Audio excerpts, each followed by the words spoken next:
hormati panitra, yang saya hormati para pendamping dan teman-teman atau Bapak Ibu peserta Penyuluh Agama Islam Award tahun 2023 yang sama berbahagia.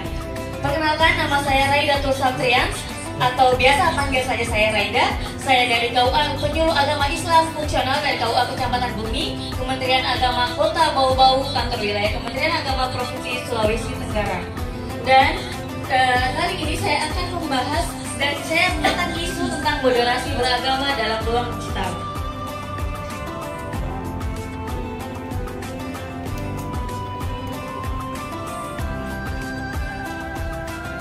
Oke, latar belakang atau alasan saya mengangkat isu ini, yang pertama, ini merupakan 2 dari 7 program prioritas Kementerian Agama Republik Indonesia, yaitu penguatan moderasi beragama dan 2 transformasi digital.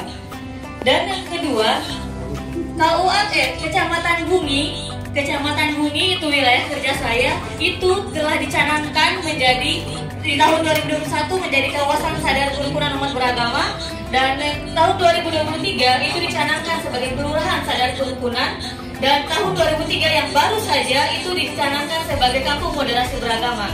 Alasan pencanangan ini karena di Kecamatan Bumi itu merupakan kecamatan yang multi agama. Di sana itu terdapat satu kelurahan, yaitu Kelurahan Karing-Karing yang mayoritasnya itu agama Hindu, sekitar 2.300-an. Di situ umatnya beragama Hindu dibanding agama Islam. Jadi di situ adanya pencanangan ini.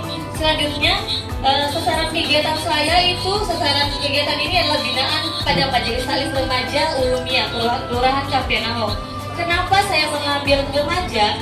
Karena berdasarkan survei saya di Kementerian Agama Kota Bau-Bau, penyuluhnya itu masih sasaran itu hanya kepada anak-anak dan kepada ibu-ibu, tidak menyentuh remaja. Makanya di Kelurahan Kampianaho saya menyentuh remaja, dan di remaja ini saya memberi penguatan moderasi beragama.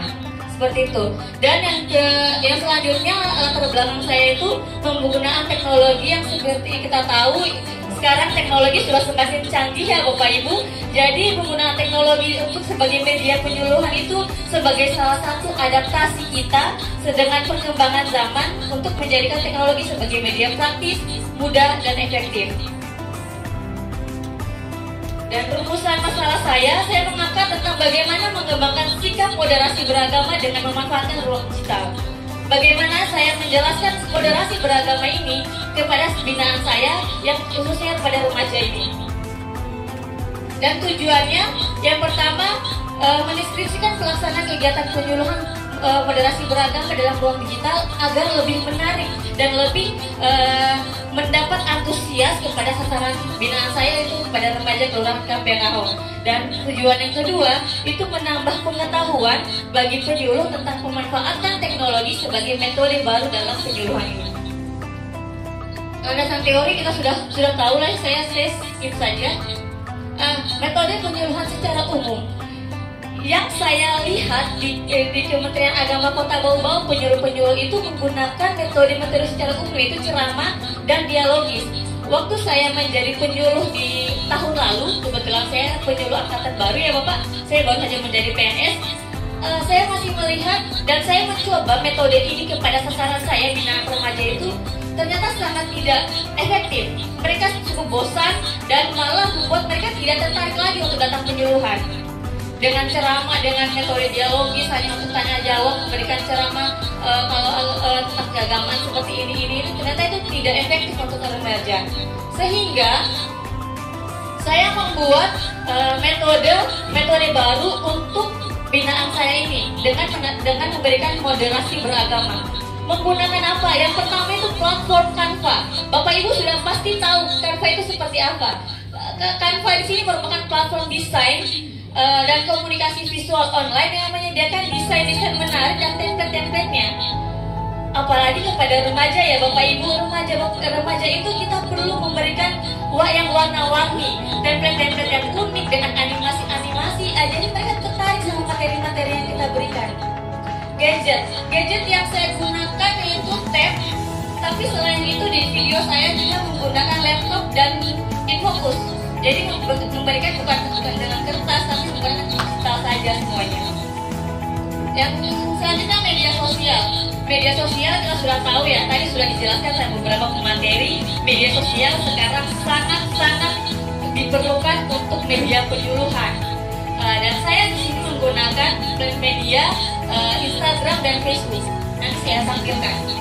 Selanjutnya Microsoft Office, saya juga menggunakan PowerPoint yang saya jelaskan tadi, yang saya tampilkan di video tadi. Saya memaparkan lewat Infocus, jadi anak-anak bisa melihatnya. Tapi selain itu juga di Infocus saya memaparkan tentang moderasi beragama itu melalui video-video YouTube, yang menarik. Yang sekarang saya selalu memberikan video-video dari Bimas Islam, karena Bimas Islam tuh banyak mengeluarkan video-video tentang moderasi beragama. Khususnya dulu pernah menyelenggarakan lomba moderasi beragama seperti itu.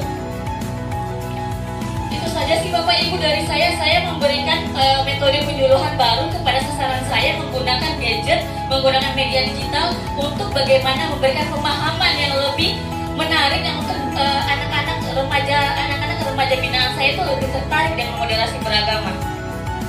Dengan penggunaan media sosial juga dapat digunakan untuk menyebarkan materi dakwah agar diterima kepada anggota binaan khususnya dan masyarakat pada umumnya.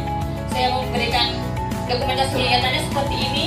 Saya memberikan menggunakan tab, kalau tidak saya memberikan laptop dengan fokus seperti yang sekarang kita praktekkan. Untuk platform digital saya bisa dicek di Facebook, itu namanya konten berbagi. Di konten berbagi ya, setelah saya men-share di media sosial saya juga selalu men-share ke WhatsApp grup binaan saya. Jadi mereka tidak pernah ketinggalan informasi tentang konten-konten dakwah saya, khususnya tentang moderasi beragama. Seperti itu. Sekian dari saya. Wassalamualaikum warahmatullahi wabarakatuh.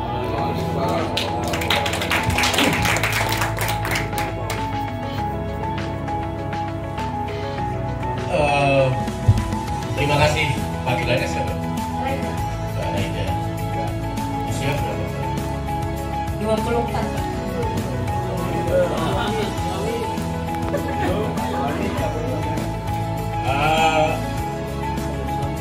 Peserta yang diajak Di usia dari SD sampai SMP. Tapi lebih banyak SMP. Nah, kalau dari sisi tadi usia disampaikan, saya membayangkan ketika ini kalau dikasih materi sama masuk dan buat materi yang sangat luar biasa berat. Nah, selain menggunakan tadi beberapa teman tab dan gambar, mereka media apa yang bisa yang anak-anak yang menangkap esensi. Ya, baik Pak. Saya mau menjelaskan kenapa saya memberikan mereka moderasi beragama ya Pak. Karena di perencanaan yang sudah saya jelaskan tadi, ternyata dari remaja itu tidak dilibatkan. Jadi mereka tidak mengetahui kalau kelurahan atau kecamatan itu sebagai moderasi, mereka baru mendengar moderasi beragama. Jadi saya menjelaskan mereka dengan bahasa-bahasa yang sederhana. Misalnya moderasi beragama itu poinnya apa? Ya, saya jelaskan moderasi beragama itu adalah poinnya toleransi. Toleransi itu seperti apa? Saya bertanya, apakah kalian di sekolah memiliki teman non muslim? Nah, bagaimana cara anak berteman? Misalnya yang non muslim ini maksudnya agama Hindu ya, mereka merayakan hari rayanya.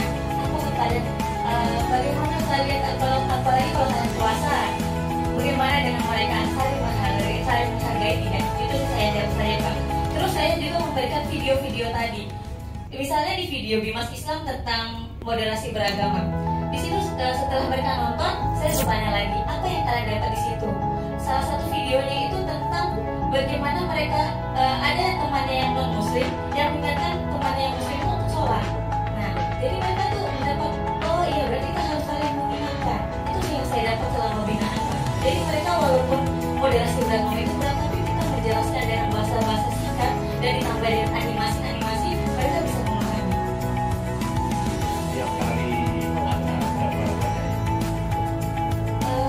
Tidak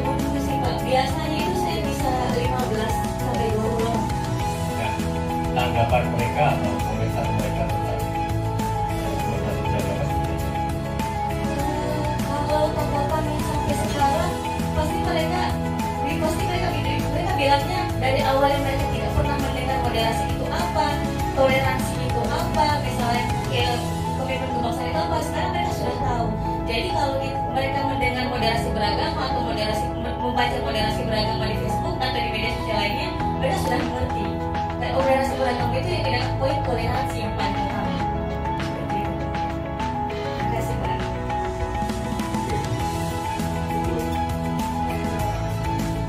Ada kata moderasi beragama itu Ya, bersampingan sama Al-Quran. bagaimana itu? Dan mereka sampai sekarang masih sangat berubah, Pak. Belum kamu Masih menyampaikan itu Masih rukun, Pak, rukun. Jadi di kampung saya, di wilayah kerja saya itu rukun, Pak. Karena kenapa